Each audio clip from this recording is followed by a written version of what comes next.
Thank you.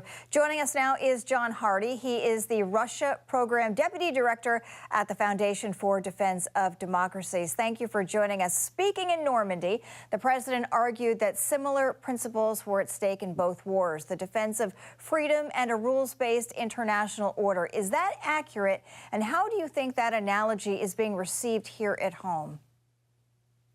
Well, thanks for having me on. I think Biden's message is absolutely right. He made clear that the United States really has an indispensable role to play in the world as a power that's uniquely capable of checking authoritarian aggression and rallying other democracies to do the same. And that's at stake in Ukraine.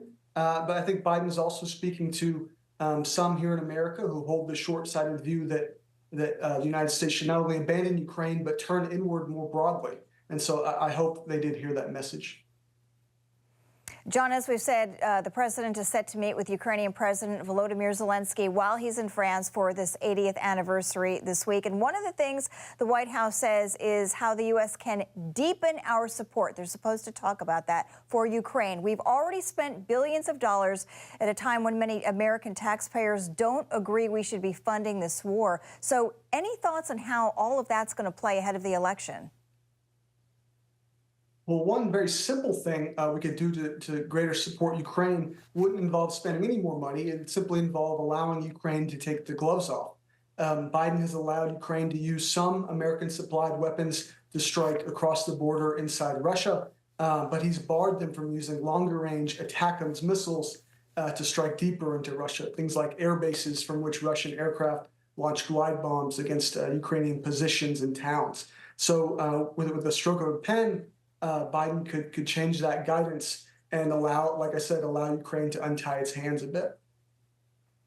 Yeah, and Western leaders and Ukraine are meantime playing down Russia's warnings about the risk of a broader war involving Russia. Putin now threatening to use conventional missiles within striking distance of the U.S. if Ukraine strikes deeper into Russia with long-range Western weapons. Putin is also talking about using nuclear weapons. That is terrifying. Do you believe he'd do it?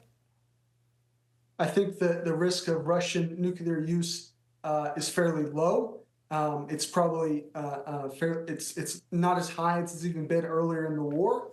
I think in September 2022 was probably when the risk peaked, and even then, the Russians did not resort to that option despite suffering some really embarrassing battlefield defeats. So it's something we always have to keep an eye on, but I'm not acutely worried about it.